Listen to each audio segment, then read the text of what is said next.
Well, welcome everybody, and welcome to our Conscious Leaders Forum.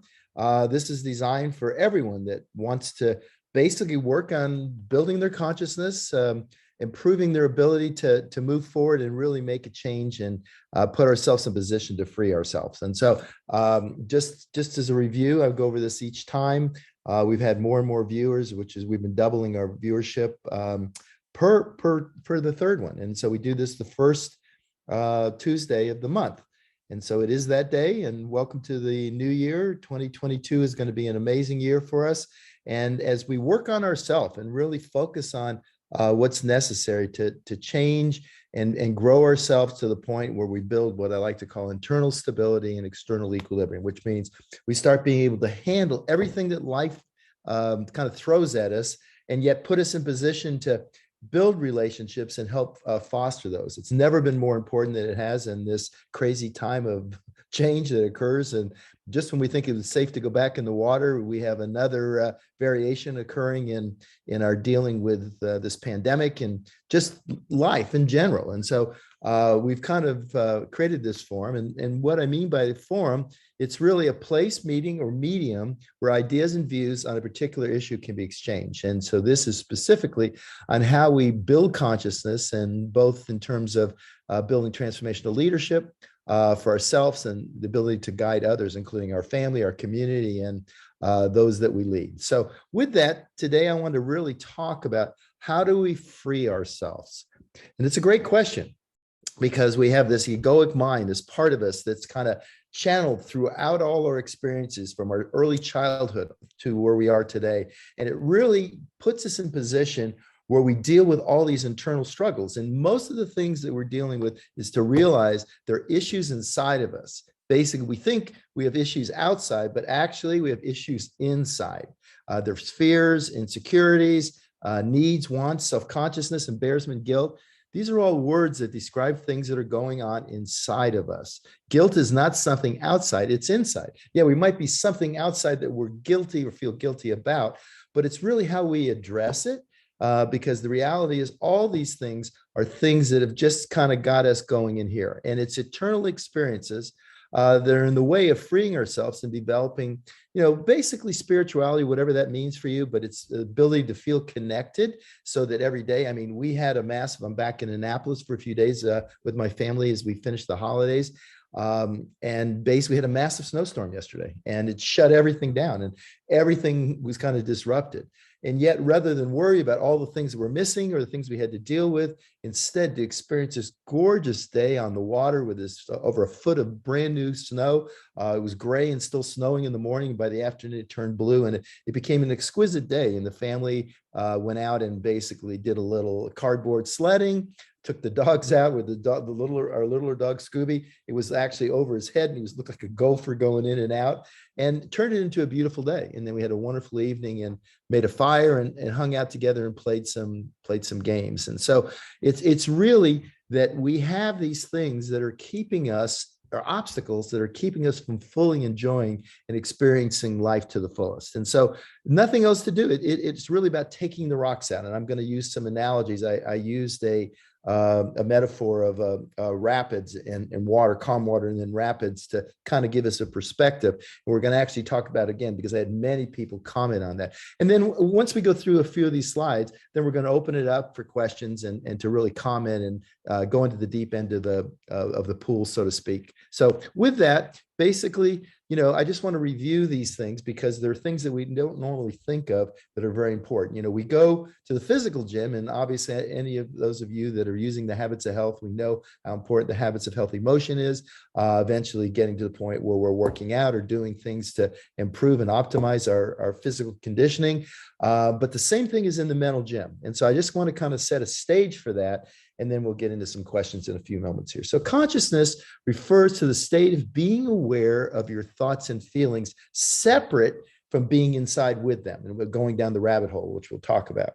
The more we're self-aware, the more we can consciously influence our thoughts, and feelings and respond in a resourceful way to help others. Because it's not about just us getting internal stability and being able to cope with what life gives us, but also how we relate to others. And we're all in this pandemic together. And so some people are more frustrated, they more focus on the negative side of it. And what we want to do is be able to help them, not through telling them what to do, but by our own example of how we're handling these things, to show that even though it's a crazy time, and yes, bad things are happening, it's also a time to reflect and to take command of that, so you can go through your day and become more aware and more augmented.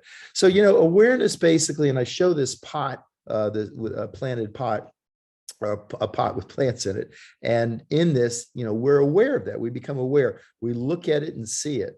Yet the reality is we have all these sense organs. We have all these sense organs that are so critical. We see the plant face, which we see. We basically hear the bird that's chirping. We hear the cookies or smell the cookies baking. We feel that taste, that bitter taste. And in a hot plate, we basically touch. And so the five senses are things we know they're different than this. We can see them outside of us, but also it's the understanding that awareness are events, people, something happens, and we develop thoughts. We see thoughts of that. And then our ego gets in there and interprets it. And it can be feelings or thoughts of what's going on. We may see something sad, but those things are not us also. We kind of think that in our inner world, this voice talking to us, that is basically us. And it's not really us. It's us interpreting thoughts. Thoughts are just like that potted plant. Our feelings are just like that feeling or sensing or feeling something else. These are things that are not us. They don't identify us. They're simply things that go on that are actually external to us. And we as the observer see these things, and we basically need to know not to get down the rabbit hole, which we'll talk about in just a second here. And so most of the time, 95% of the world, 98% of the time, takes this and goes into the triangle, or the drama triangle, where we're either the hero, we're the villain, or we're the victim. And so that's perpetuated throughout our world. It's always looking for someone to blame it on, someone to point your finger at, and it's never been more obvious than it is of looking at any of the news stations. 30 years ago, Huntley Brinkley and Walter Cronkite, they used to objectively report the news. Now it's sensationalized. It's used to get to a vantage point to judge people. And all these things are not serving us well, because they don't allow us to develop that internal equilibrium. We may feel jazzed by it. We may have that, that stress response. We may be, we got in an argument at work with one of our colleagues, and we feel energized by it, but it isn't relationally healthy, and it's certainly not good for our own physical health. So with that, we project out to others. And if you look in terms of it as a filter, most of the times our ego thinks it needs to filter and rearrange the world in a way that we can deal with it. So, we see something, what happened, what am I making meaning of? In other words, we interpret to create a narration that makes you more comfortable with the way the world is. We try to make the world a certain way because it's easier for us to deal with as humans. And we all do that. 10,000 years ago, we were designed to basically deal with threats to us. And every day was full of threats, because we lived at a time when the world was very, very, very, very dangerous. Lots of wild animals that could kill us, and poisonous plants and insects, and all these things could hurt us. So we used our limbic system, or the amygdala, which are these twin almond-shaped things inside our brain, that would see danger and it would respond before we could even make meaning of it. Today, most of those threats are perceived threats. They're perceived threats to our ego. And so what we do is we kind of take something that someone says, and we'll turn it into someone that's a threat to us. And then we project onto them that, oh, why didn't you talk to me? I said hi to you. Why didn't you talk to me? And it could have been just that the person didn't hear you. But instead, we make it into this big meaning. So very important to understand that. So the voice in our head are our thoughts and our feelings. And they're things we feel every day, multiple times a day. And most of the time, it just doesn't work out for us. And we'll talk more about that. So what is it, this voice in our head, this mental dialogue? Basically, it's just, it's feeling something. So if we look at this, you see a dog, and I showed this the other time because I think it gives you a great example. So we see a puppy and we all go, ah, isn't that so cute? And we feel this warm, fuzzy feeling.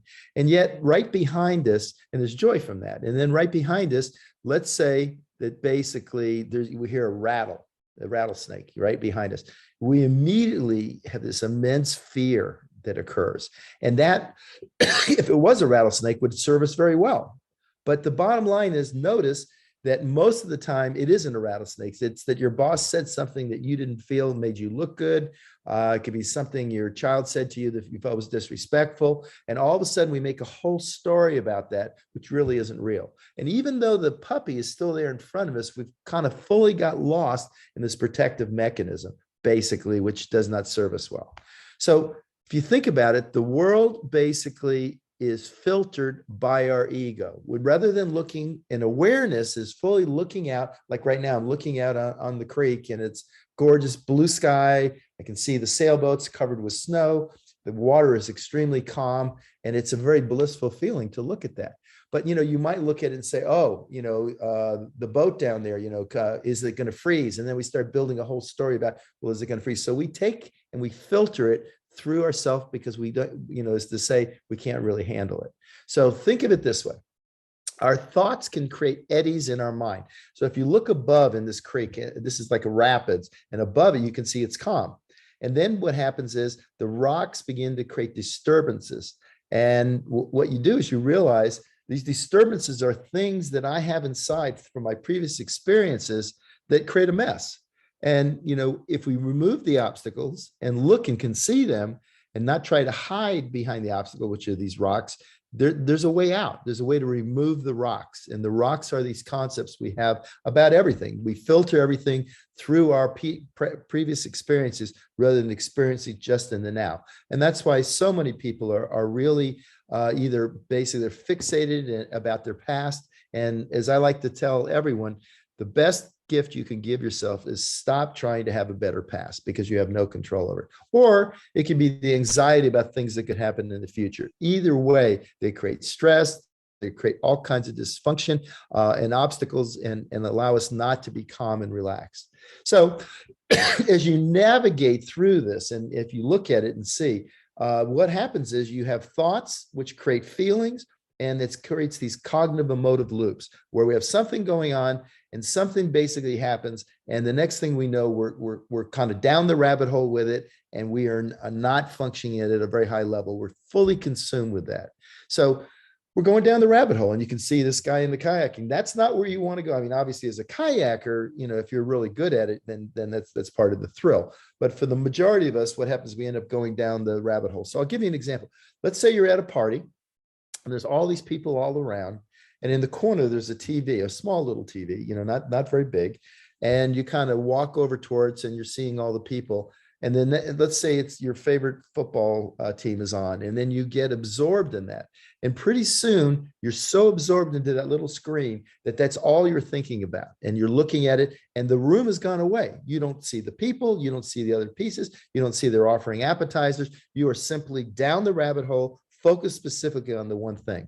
And that's what happens when we have something dysfunctional happen that triggers us. We have a tendency to go down the rabbit hole. And if you're down in that rabbit hole right there, you're there surviving. You're not basically doing the things that are necessary to really thrive in it. You are ignoring everything around you, and you're basically impossible for you to get out of the way. So what we want to do is just like this little kid sitting there looking at the water, we want to get out and observe. That's one of the key ways to do that. And the part I really work with our clients and patients and things is basically getting out and observing. Stop when you start feeling that icky sauce that something's going on and you're getting consumed because you think your boss is mad at you or your spouse is, out doing something else. And it's time to stop and observe what's going on. And a great way to do that is through just becoming aware into the moment. You can do it. You can use even a mantra, just I'm focused, I'm focused, I'm focused. And what that does is it takes all this stuff that's happening, all these conceptual things that's taking you down the rabbit hole, and you're kind of getting out of the water and you're observing. You can't, when you're in the water and you're in that tumultuous rapids, you can't help yourself. You can't even give yourself good advice because you're consumed with it, and your limbic system and your ego are all activated. And so you can't really make a response that's appropriate there. So the thing to do there is, and I've created the technology called Stop, Challenge, and Choose. It's a great time to stop, get out of the way, get out of the water, take some deep breaths and observe what's going on, not allowing yourself to go down that rabbit hole. It's so critical to do that. So with that, basically what we're going to talk about, how to get beyond, free yourselves from this thinking mind, this cognitive, this monkey mind. It's been called many things.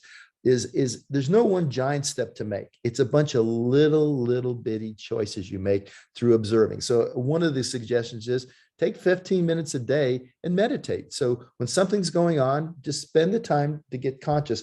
And what I mean by meditation, I'm not saying trying to fully quiet your mind, because in the beginning, it's very hard. People say, well, I can't meditate because I can't stop thinking all the time. Well, it's not necessary you stop thinking. It's necessary that you become an observer. So you're no longer a subject within this, whatever's going on that's negative, but now you're becoming aware and fully present. That allows you to have separation. Once you know that you're aware, and just like basically that vase I showed you earlier. So if we look at that, basically your journey is one of realizing that you have thoughts, which you're fairly close to. You have emotions, which you're a little further away from. And then you have form, which are the things that you see around you and you hear and you taste and you smell, the five senses. So the idea is to be able to take all these and understand none of them are you. You are not your thoughts. You are not your emotions. You're not, certainly, you're not the form of looking at that water in front of me. But what it can do is it can now separate, so you can start having the time, and then also working with your clients, working with your family. It's the ability to not engage and go down that rabbit hole, to be able to stay back and realize, like, I'm having these thoughts, but these thoughts aren't real. Most of the things we think we make up in our mind are not real. Same thing with our emotions. Most of them are a response to something that's going on, is something we think that's a threat, and it's usually a perceived threat.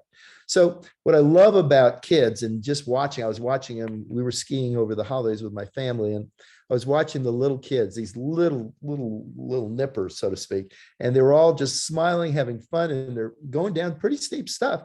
They have no fear. They haven't conceptualized all the things that could happen to them, and they're not worried about their future, and they're not thinking about their past. They're simply in that wonder.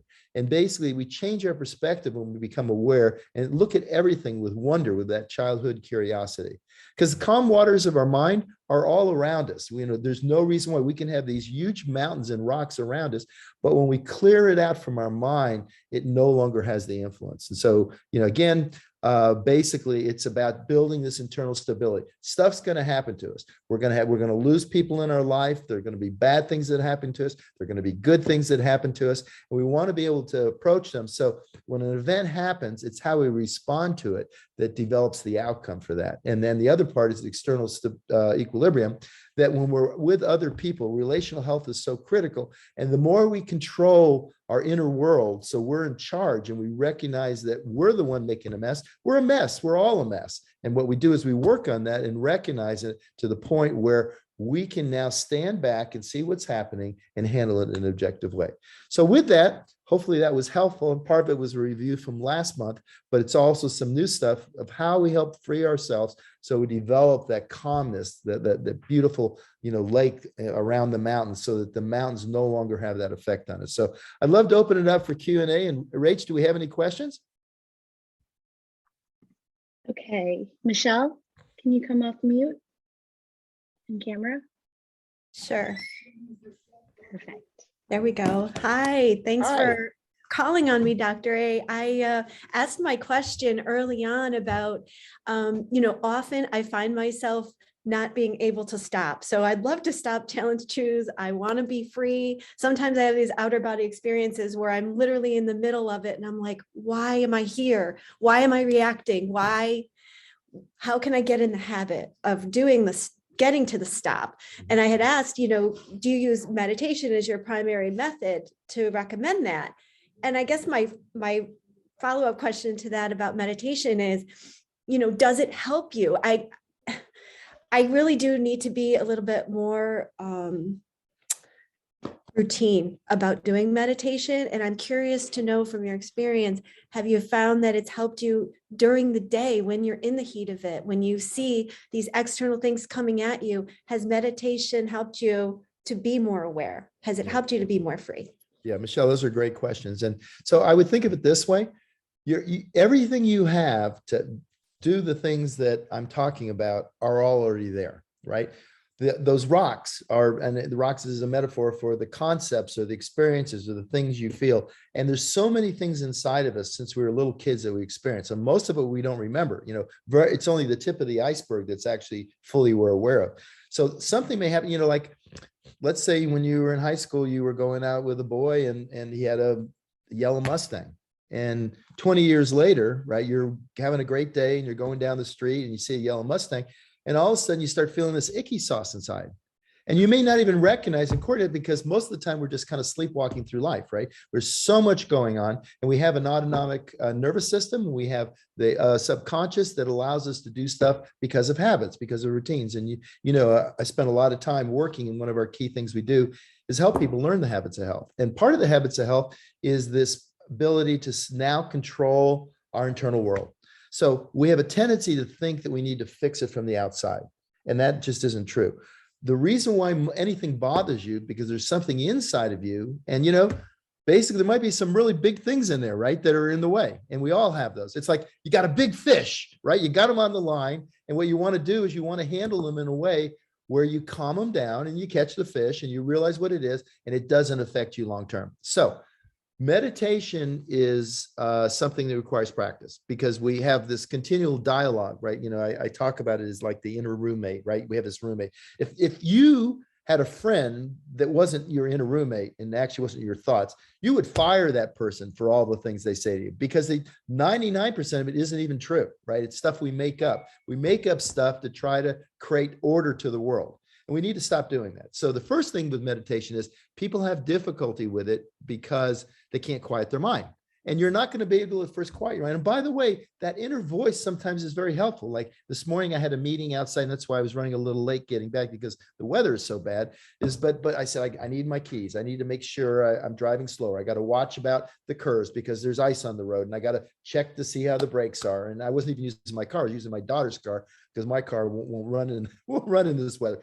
But rather than worry about it, that dialogue can help you. So having that voice in there isn't necessarily bad. It could be a good thing for arranging and building, like you said, the routines, right? But for most of the time, it does things that throw you off, and it doesn't want to be quiet. Your ego wants to be in charge.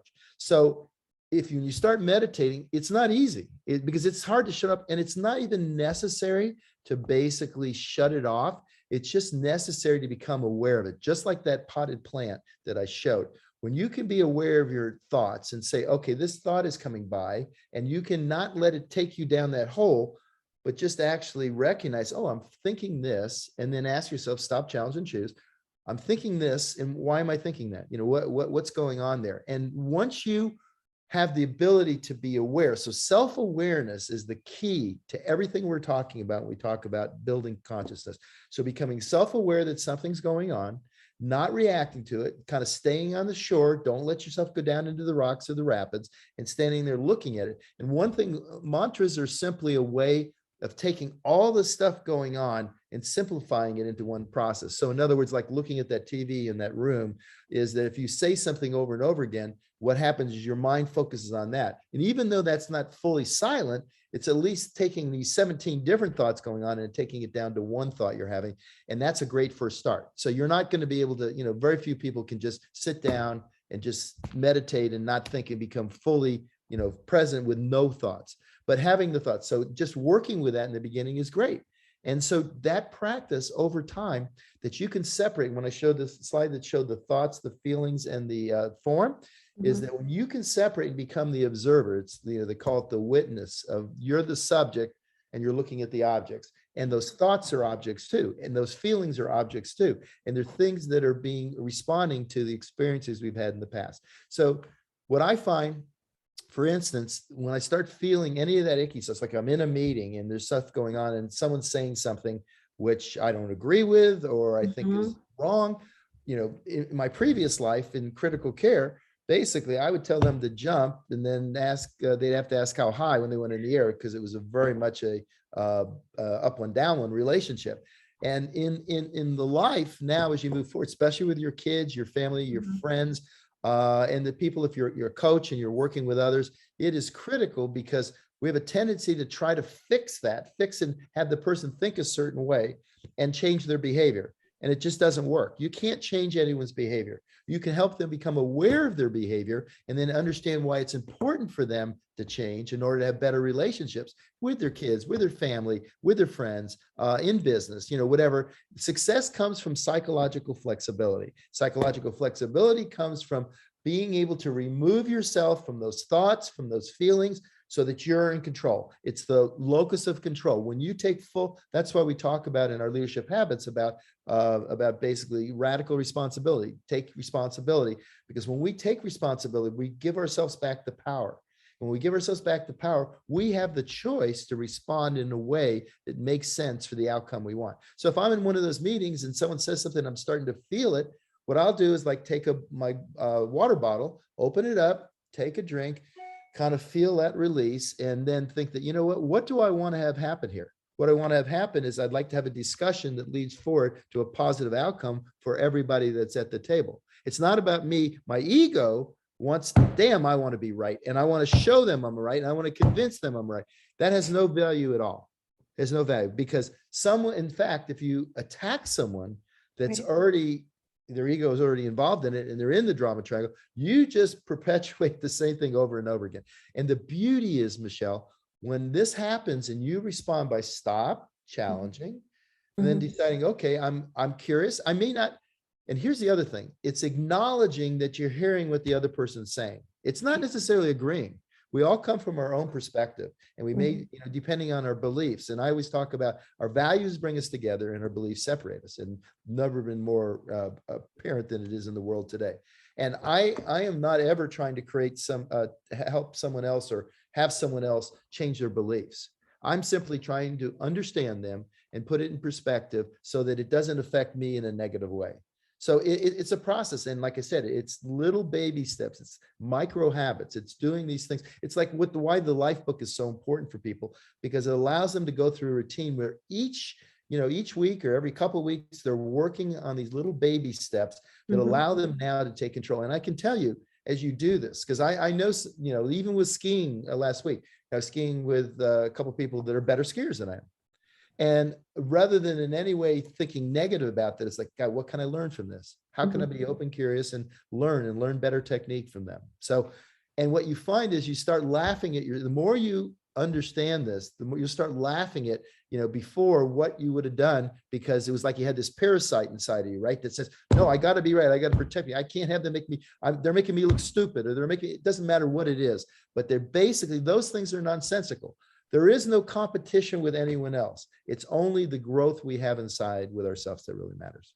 I love this so much. Thank you so much. And I just love the fact that, for me to be responsible and for me to be aware, I actually have to do nothing. I have to just stop and yes, get out of the way, essentially. So it's not, and I think a mantra is going to help me so much with that. And I will. Yeah. Yes. And just think of it this way.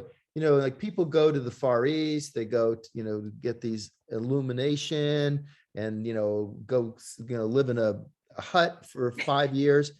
None of that is necessary. What that's doing is just boasting your ego that you're working on it. What you want to do is calm, get the rocks out, and it no longer has any effect. It's not, you have everything you need to be internally stable and to thrive in your life if you recognize that it's an inside job. It's about us understanding we have stuff that has happened that, our program from 10,000 years ago was designed to have this mechanism there. That mechanism living in a society now, it's not necessary. You don't need to do those things. You just need to basically decide what's most critical to you and what's important. And it all starts with becoming, the more you're aware in the present moment, because you have no control over the future. We talk about leading from the future, acting in the now. Yeah, we put a plan together with what we think is most important to us. And then Right. that helps inform us daily of the things we're going to say no to, the things we're going to say yes to that lead us towards that. But as far as predictability and security of your future, we have none. It's not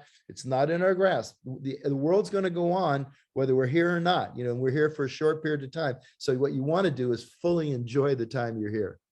Yep. And stay in the moment. Thank you, Dr. A. You're welcome, Michelle. Appreciate it. Thanks. Yeah. All right. Who else we got? All right, we have Elizabeth. Elizabeth, can you come off camera? You there? Yes, I'm here. I'm trying to, sorry. I'm That's sorry, okay. my daughter hacked my account. Can you see me? Yeah, we can see Elizabeth. Hi. Hi, Dr. Anderson. I'm a little nervous and I'm hiding in the car because the kids are inside right now, so they're loud. So my Okay, question wait, before is, you start, wait a minute. Why are you a little nervous? because I'm talking to you, and I'm a I don't know, fellow and I'm sure human. there's hundreds of people on this call. Well, that's good though. The thing is, here's the thing. They're all going to learn from what you say. And so you add value to that. And that's what a forum is about. It's about expressing what's going on with you, to ask questions, and everybody gains from it. And that's why I love this kind of format, because it allows you, and I don't want you to I want you to fully express what you're thinking, because we that's one of the things that happens. We feel that everybody's judging us, and it just doesn't matter. We're all humans, and we all have all this stuff going on. All of us have these issues. I have them too. And I'm getting better at it because I've now developed and worked in understanding that and making, and hopefully what we're doing is making it so it's available for you to use every day. So I didn't mean to interrupt you. I don't want you to be nervous. I know the kid thing, that's a whole different deal, but I mean, Yep. at least you can keep them at bay while you ask your question. That'd be great. Okay.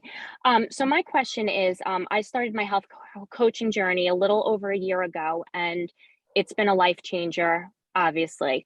And so I've been growing, and I have that open mind, and I want to become that conscious leader.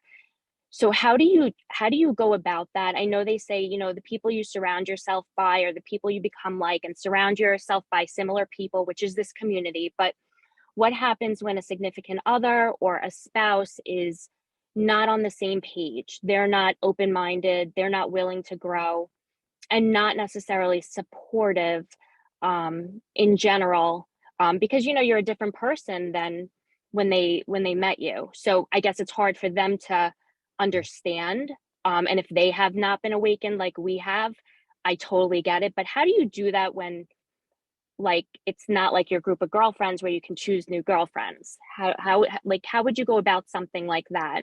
Would you just continue on your journey, and as you grow, people change, or? Mhm. Yeah, that's a great question. So Elizabeth, what I would say first is this, congratulations, because you can just see, like looking back, I heard Bob Proctor say this years ago, but when you look back, you need a telescope to see where you were, right? Because you so much has changed. And actually, even though you may have a significant other or someone that's very important to you that hasn't gone on this journey with you, and by the way, you can't force them on the journey. What your behavior does over time is it allows them to see you in a light where actually you're a better spouse, because you're able to cope with things they say and not get into an argument. So I'll just give an example. My mother and I, for many years, my mother, she would come visit me, or I'd go visit her for about 3 or 4 days, because we're both very opinionated, and that's the genetics. That's where I got it.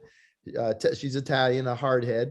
And we would end up usually getting in an argument. And over the last 5, 6 years since I've been working on this now, she hasn't changed from the standpoint, she didn't study this, but our relationship, we just had the holidays together, and it's a very different relationship. It's a one of love, and there's very little confrontation, hardly ever anymore, because I've changed so much. And so the bottom line is, you can't change someone else's behavior. And even though you'd like to, because you're learning so much, and this is one of the cautionary notes, is as you grow in your ability to be more aware and more conscious and self-awareness and self-regulate, you're going to change. And what will happen is you are, money doesn't make you any different, just gives you more of what you didn't have before, but you're still the same person.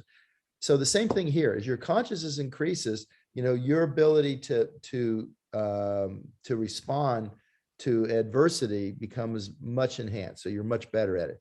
And the person over time, if they love you, if they care about you, they'll eventually come around. And it may just be naturally because you just don't allow any of these events or things people say or they feel or act to, you don't allow it to affect you in the same way. In fact, you look at it as, basically, I make no assumptions.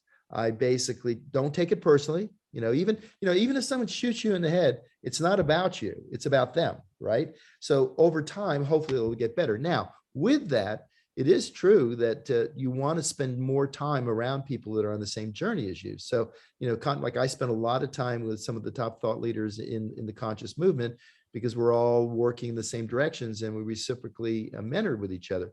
So yeah, spend more time with those people and reinforce.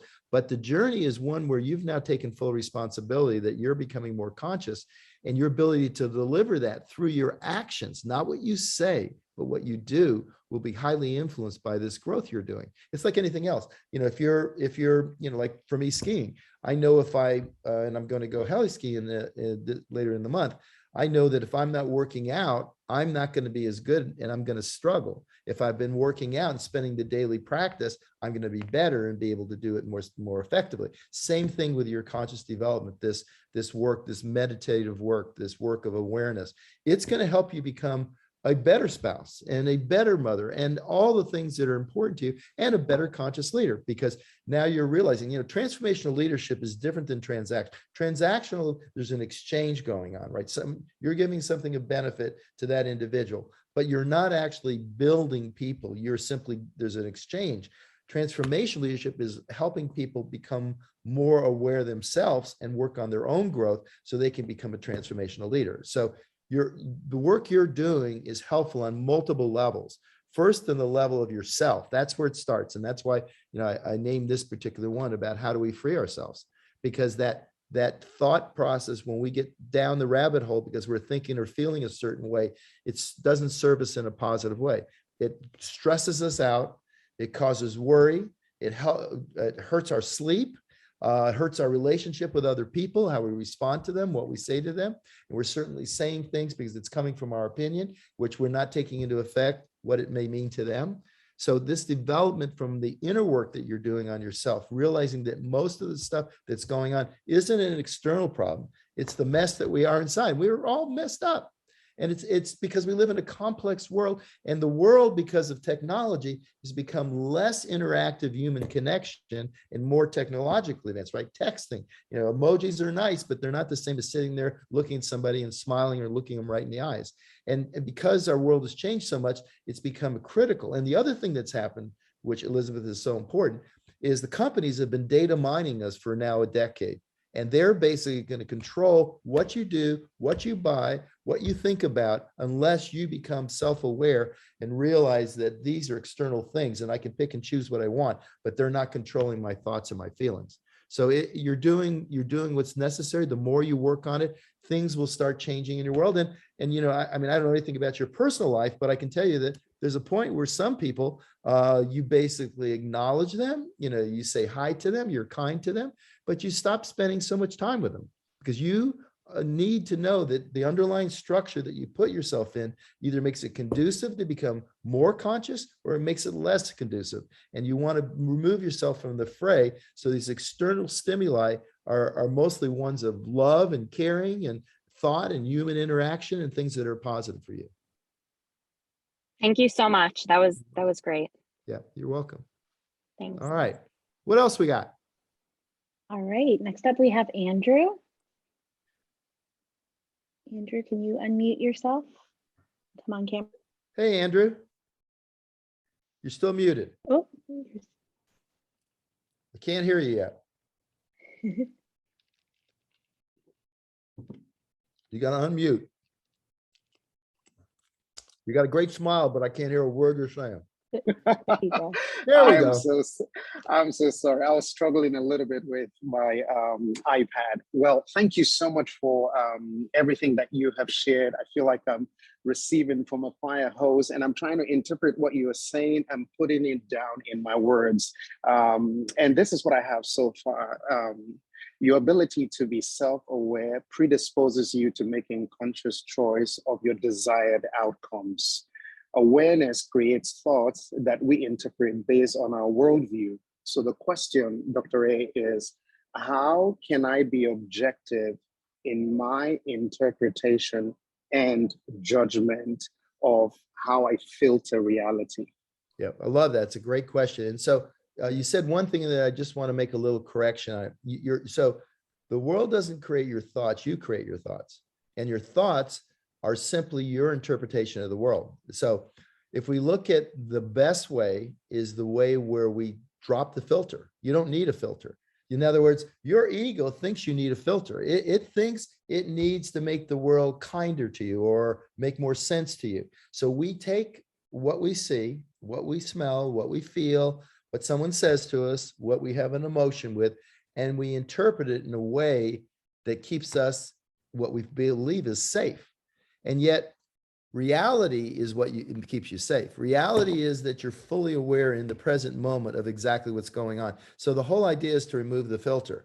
And we almost everything that, and by the way, our mind, our brain, the way it's perceived and it is about creating habits. And so what we do is we use comparative reality.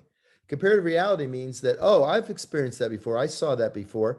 And before you even actually observe the whole thing, you've already reached a conclusion. You've made assumptions and you've reached a conclusion. And the conclusion is based on your past experience. Now, what you want to do is get to the point where that self-awareness is that you experience everything without the filter. And I'll give you an example. Like I'm in a room and I'm looking out at the corner of the room. And so the corner of the room, basically, if I really look at it in pure reality, the corner of the room goes like this. But what I do is I look at it, and because of my experience and knowing that this is a room and it's got rectilinear where it's a 90-degree angle, my interpretation is that that room is not the way I'm seeing it, but it's actually different than that, right? I'm saying, okay, that's square. It isn't really going to a point, right? Just like if you think about it, if you're out on a train or you're overlooking a pasture and you see a cow, right? The cow is like 500 yards from you. That cow looks this big, right? Yet you interpret it and know that it's removed from you, so you know the cow is regular size. So that's kind of weird, but that's why our brain and our mind and our thoughts do that. It tries to create experiences based on comparative reality. So you have someone you're having a talk with, and we all have a tendency to do this. We basically, someone's saying something, we go, oh, this is what they need, or this is what they want. And we don't even let them finish talking. We already know it all, and we're telling them what's going on, right? And this is what you need. And sometimes you might be right. Many times you may not be right. And so the idea is to experience your present moment fully. So that's why, when I know sometimes, like when I'm driving in the car with my kids and there's something gorgeous I'm experiencing and they're on their phones, right? They're on their phones. Or like we were coming down from the mountains the other day and it had been an exquisite snowstorm and everything was crystallized and the early sunlight was coming through it and it was just beautiful. And they're on their phone. And basically, and I'm not trying to tell them what to do, but I'm saying, guys, look around you, get away from this myopic short-sightedness of, this stuff and look at an expansive look at the world. So what I mean by that is that we have a tendency, a bias from our own experience.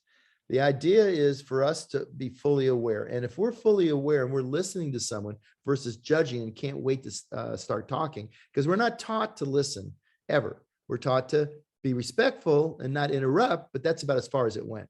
And the reality is there's so much magic in building our relationships with others. The world is one big conversation. Our conversation, whether it's a conversation inside ourselves, with a friend, or with your community, or giving a talk or anything, it's about communication. And the more we become self-aware and fully present in the moment and experience it, that's why, very little is actually the content of what they're saying. It's the tonality, it's their posture. All these things are important to put it in the right context. So, in consciousness, it's all about context. It's not about content. It's actually know in the context what is going on, what's happening in this conversation.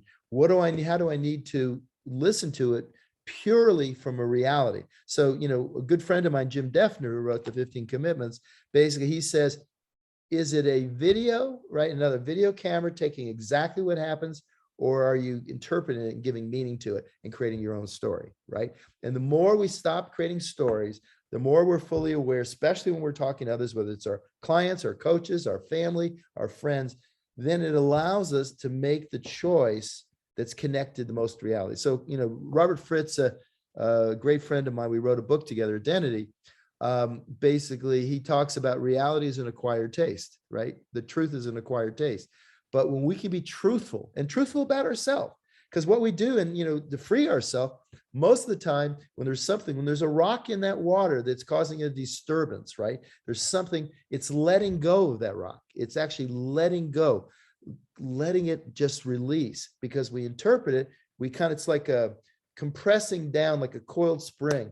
We compress this stuff down and we hide it inside of us. When we do that, it actually creates an inflammatory state where anything that happens along that area, it triggers you, and you don't respond from a logical way. You actually get triggered that I need to protect myself here. And most of the time, one of those emotions will come out. Does that make sense? You're muted again. Yeah, that makes sense.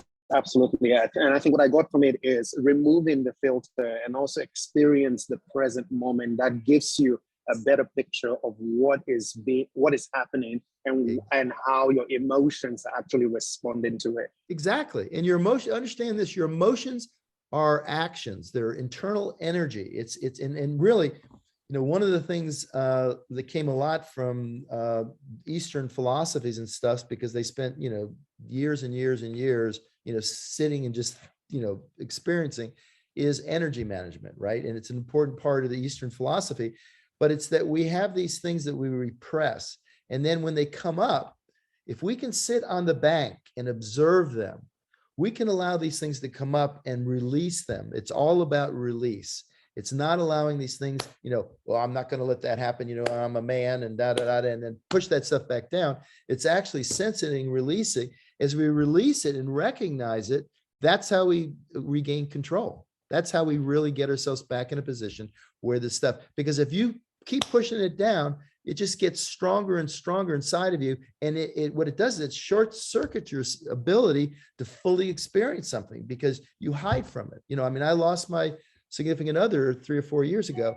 And bottom line is, in ways I suppressed it for a short period of time, and then I allowed it to release. And by releasing it, and I know that she's fully around me all the time, and she learns from those examples, and they're wonderful examples, and they're joys versus, oh, I feel sorry for myself, So it's really important to know that it's about energy management. People are tired. They're going and getting B12 shots. They're looking to get Red Bull, because when you suppress things inside of you, especially these emotions or something that's happened that you haven't fully addressed, it just robs you. It just robs you of your energy.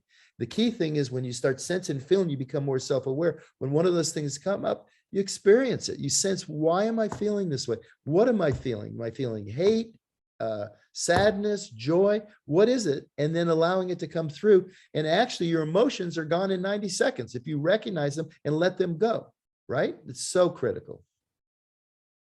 It is. No, Dr. A, I appreciate thank welcome. you so much. Yeah, last 2 years when you did Ready to Rise, immediately I jumped on the 15 commitments of leadership. And since then, I've been practicing understanding where the emotion is in my body and fully and freely expressing it. That way I'm able to grow and also allow the other person the benefit also of growing. So thank you so much. I love that, Andrew. And the more you work on this, the more joy will come into your own life, and the calm, that calm state, that really we do these things to ourselves.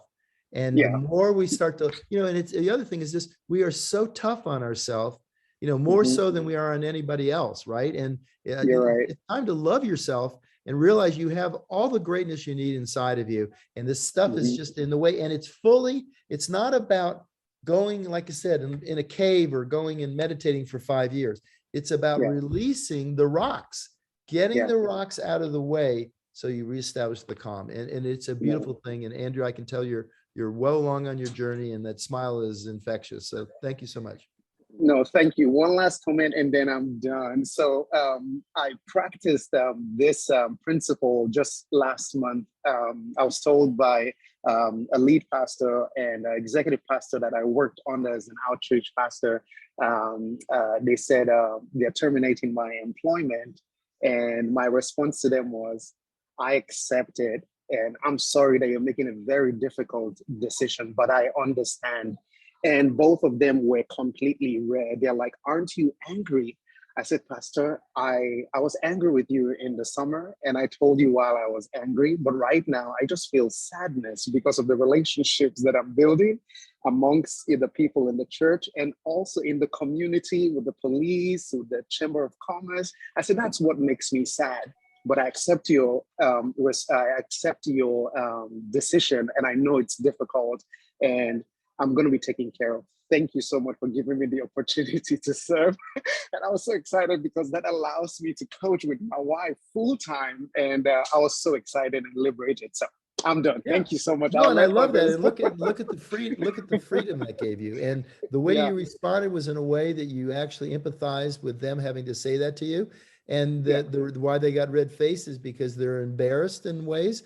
And the bottom line is, by taking that approach, your life, everything happens for a reason.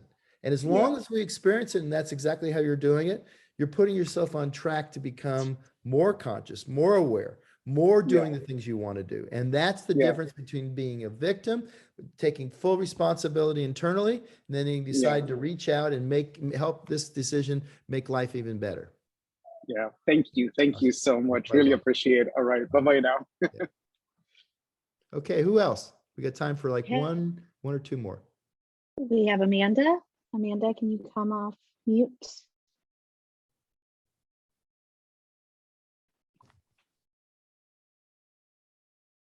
Hi, Amanda. Dr. A. Hi. Nice to meet you. Nice to meet you. Thank you so much for your time today. I had actually posted a question. So I have become a coach through Optavia for the past year or so. I love my community and I'm so happy and have grown so much personally. I love serving people in this way. I am also a mom of two. I have a 4-year-old and a 1-year-old. I'm also homeschooling my 4-year-old. I find the challenge for being present with my little ones. I know it should be such an easy thing to do and such a desirable thing to do. And I do desire it. I left my nursing career so that I could be home with them. But my challenge lately has been this desire to help people and be present with them at the same time. And then having the challenge to not raise my voice at them, when they're not doing, because they're needy and they need us in these ages. And so not being being present with my emotions and how I can't control them, but trying to guide them. What would you say to maybe a young mom, a mom of young kids, I should say, in these concepts of being mindful? Yeah, well, that's a great one. And understand that their brains aren't fully formed. Their ability, they see reality as reality, and it's black and white for them. They don't have the ability to process yet. That's why, by the way, in this age, it's important to give them guidelines. So they need to play in the sandbox, right, so to speak. There need to be guidelines on that to protect them, to help them be integrated into society. Societal integration can't be what we call it can't be interjection. What I mean by that, you can't give them a pill to swallow, right, to make them conform. It has to be a process. So recognizing their limited ability to really formulate and express and logically look at it. That's why, by the way, kids are told 50,000 times by the time they're 5, no. And so we take this beautiful creature that's full of happiness and joy and expression, feeling all the emotions and expressing them non-filtered, and we start trying to put them in the box, right, in the sandbox. from the safety standpoint, yeah, you don't want them sticking, metal forks into the socket, right, and electrocuting themselves. But on the other hand, we want to give them expression that we let them process. So the example is, let's say you're teaching them, they're at the point where they're learning how to read, right? So they're reading a basic book, a little illustrated book, and they're learning, see spot run, right, or whatever. And as long as they're doing okay, then basically let them read. When they start making a mistake, what is happening, they get frustrated, right? These are not doing it right. That's the time to give them a big hug and a kiss and let them go to sleep, right? Don't continue that, because that frustration becomes experiential for them. So you're kind of like, you are up one, down one, because you're a parent, but you're also expressing and giving them the time. One of the things I learned early on, now my kids were a little older by the time when I started this, they were like 3 and 5. But I found when they would come home from kindergarten or school, they would need us for about 5 minutes, right? They want to say something that happened in school. They want to know they're the most important thing in the world. And you listen to them, right? And fully there for them. And then in 5 minutes, they're bored with you and they're off to doing something else, TV or reading a book or playing with their toys or whatever. So it's knowing that balance. And for you as a mom, part of it is projecting that I want my child to do the things the right way. And now that I'm learning this consciousness, and I'm learning how to, so you made the most important thing. You're present for your children. You're not working outside the home. You're there for them. There's nothing more powerful for them than that. That's the first thing. The second thing is, in this awareness, know that when they get frustrated, when their emotions come up, they're going to be hard to handle because they're immediately coming from a defense position. So that's the part with just giving enough space, right? And then basically creating the guidelines where they can see. And also, if they do need to be disciplined, is then understanding that these are not personal things. I know growing up myself is that, when you're 4 or 5 years old or 3 years old, since you can't interpret, if someone tells you you're stupid, right, you start thinking you're stupid, right? Because you don't have the ability, and that carries over all the way through your life, self-worth, all those things are there. So that's the most important thing to avoid, that you're creating an identity with them of any of those things that are negative. You may say, this was a poor choice, right? But not that was stupid. You're stupid to do that. And so those two separations are the key. And I know you don't do that, but those are the two separations that are the most important. And then also having the patience, because they're going to go sideways, right? They're going to, on a plane, I can't tell you how many times, and it's frustrating for the people on the plane when there's a little kid that maybe because they can't pressurize their ear, right? Because it's stuck, there's a station tube and they can't equalize and it hurts. And they may be crying, they can't express, oh, I'm hurting. So you got to allow enough in the middle wiggle room for them to express themselves, but know that they can't take advantage of you. So if they start crying every time they don't get their way, you need to set some guidelines. So it's kind of in the middle like that. And your conscious work of development is allowing you to handle those situations, not in a way like you're embarrassed because they're crying in public, right? It's simply, if you can remove them from that and then deal with it personally. So it's really, you're the one that is completely in charge and in control. And it's realizing that I don't want to damage this young, fragile creature. I want to help empower them to take responsibility. I want to reward them when they do positive things, when they're quiet or they do what they need to do. And that when they don't, that there's some consequence to that. So they start understanding that we want some semblance of order as they become adjusted to society, but we don't want to get mad at it. And the key part for that, for parenting, is that you don't get upset, right? Because if you get upset, you project something, and they're looking, especially when they're really young like that, being loved and cared for and thought that they're the most important thing is critical for their development. And if they think mom is mad and saying nasty stuff, and I'm not saying you're doing that, that's the key part. And then they will grow into being more rational. But, they did a study looking at secured attachment, especially when they're very young. That first year, when usually the caregiver is the mom, it could be a grandparent or something because of the work, but it's usually the mom. Secured attachment means that they sense that they're loved, they're cared for, and that they're secure in that relationship is the key part for long-term success. And they actually looked at 1-year-olds and they had them studied them and looked at the ones that had secure attachment. They'd be playing, they go away, they may cry for a second, and then they go back to their playing.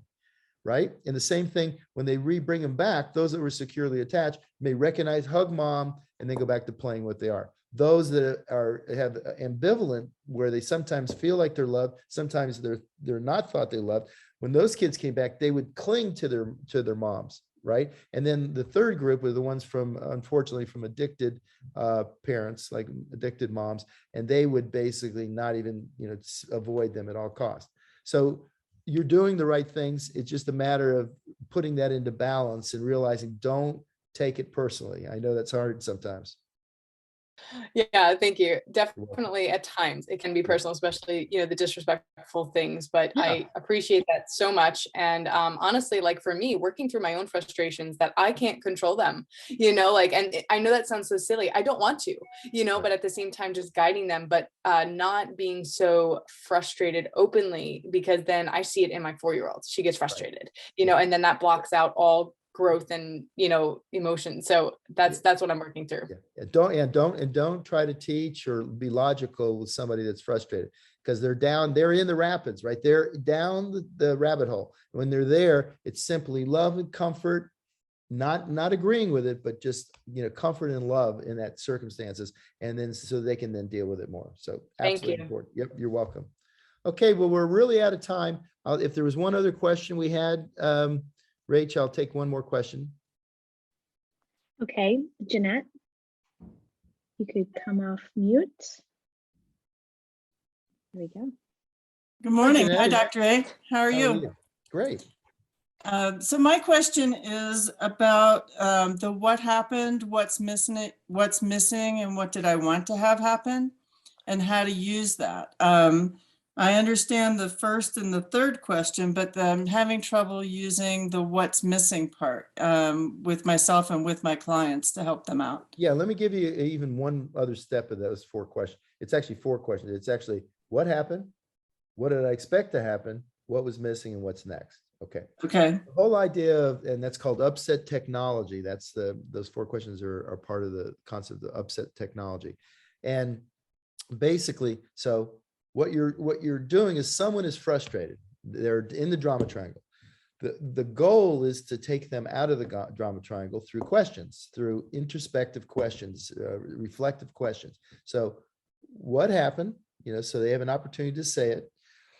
Not that you're acknowledging that you're hearing it. It's not necessarily that you agree with what they're saying. What did I expect to have happen gives you an anticipation of what they thought was going to happen in the world, right, in that circumstance. So that these are questions that do 2 things. One is they have a calming effect on the person you're asking the questions. And second, they really give you more insight to what was actually going on. Because when someone's frustrated and they're really upset, they're not thinking logically. They're thinking from the emotional part of their brain. And usually 95% of the time, it's that a victim mentality. They feel that something they were wronged. They expected something, it didn't happen, and they're very frustrated. The third question, what was missing, is that understanding of, okay, this happened. I understand what you thought was going to happen. What was missing that didn't happen? And then the last is what's next. And the idea there with what was missing is that what happened there that caused you to be frustrated. And so how do we avoid that in the future? And so what you're doing is you're allowing them to understand about going from the locus of control, being outside of them, being the victim, to now taking back control and understanding, okay, if we could have it differently, what was missing and how can we change that? And so you're actually helping them take the locus of control back and take responsibility. That's the whole idea there. Does that make sense? Logically, yes, but Give me an I'm example. having, Give me an yeah. example.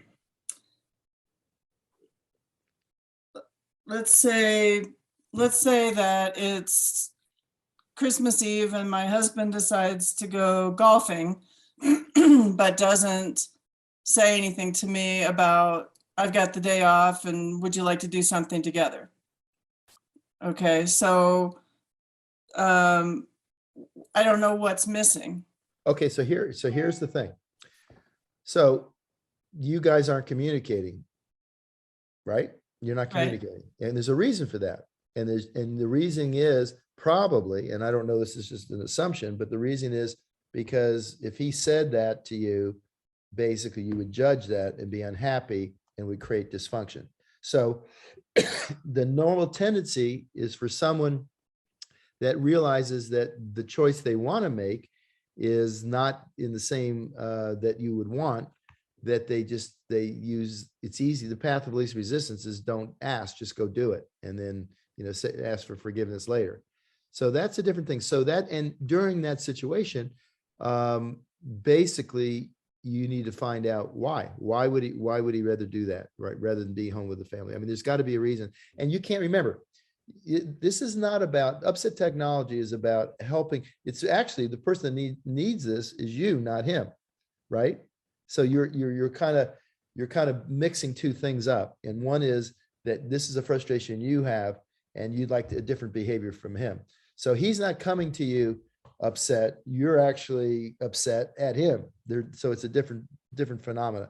And that's not the way upset technology is designed. So in this case, it's at a time when there is no confrontation, is to sit down and say, I just want to know, I'm trying to understand, why would you rather do that? I mean, and not from a judgment, just from again, remember the wonder questions, the curiosity is about, I'm just curious, about why that is. And then start building discussion that allows you to come to a common point. That's not what the upset technology is about. You're the one is upset, not him. He's not upset. He'll be upset. And by the way, if you try to change their behavior, then they're going to get upset. And then and nothing good comes from that. So it's really this curious of understanding. So it's really, that's what you're asking in this case. When you're working with clients or with coaches or with other people and they're upset about something, they come to you, that's when upset technology, those questions are appropriate. In this case, it's really more of, the behavior that you expected didn't happen. And there's a reason for that. And you need to figure out what that is. So that's a matter of opening up open communication so that you can understand that. Because, for whatever reason, he felt it was easier for him not to tell you and go do something than actually have a discussion about it. And so that's where you have to build rapport and build honest open communication. And actually, that was just an example. I mean, I'm fine with that, and it was actually fine. But you said something earlier that was really helpful to me about that. This is something that in our relationship, the personal example that I'm okay with, I've gotten okay with it over time. And I think it's a matter of letting go of that rock. I have other things that I do. So, I just, he's working, he gets a day off, he wants to golf. And I do my art and my Optavia business, and that's all good. Yeah. Sometimes it's hard to let go of that rock, but well, also just understand this. What you're looking for in a relationship is a co-commitment, not a codependency. Right? That's the key part to building a healthy, sound, long-term, sustainable relationship, is a co-commitment that you realize there's things that are important to him and he realizes there's things that are important to you, and you find a common ground where you can allow each other to be independently happy, yet come together because you want to. And that's the key part. Yeah. Right. Good. So I know we're out of time, but I'm still having trouble understanding the difference then. So what happened, what did I expect, what's missing, what is the difference for a client? Let's say a client is struggling with something. How do I know if it's the same kind of thing as my example I gave, or whether it really is a good time to use upset technology? Well, if they're upset, that's the time to use it. So remember, the questions are really more or twofold. One is to give you more insight into them, their current behavior. And the second is that for them to be able to remove the emotional, come out of the drama triangle and start looking at logically, what do they actually want to have happen? What was missing? So it could be just, well, in your case, what you're saying is it'd been great if your husband had said, hey, I really love to golf today. Is that okay? Right? Yeah, that's what was missing. So that's the same thing with your clients. Okay. If they're in the drama triangle, doesn't matter why, then just ask the questions, what happened, and then listen. And what you want to make sure that you're not trying to fix them. You're just acknowledging that you're hearing what they say. because that's the key part in the beginning, is that you're playing you're actually in the role as someone that's observing what's going on. And then the questions of what did you expect? Because that'll give you insight, whether their expectations were realistic or whether they weren't realistic. And then what was missing is what would have worked for me so this wouldn't have been an issue. And then what's next is, okay, how do I now, and the next time I'm in that situation, how do I respond in a way that keeps me from going into the drama triangle? Understand. So I was making it too complicated. Thank Don't you. make it so complex. It's really simple. All right. All right. Well, Thank you. Thanks. All right. Okay, so I ran over, and thanks you guys for staying a little longer. Hopefully that was helpful. And I'll see you next month, same time and same date. See you guys. Have a great one. Bye. Happy New Year.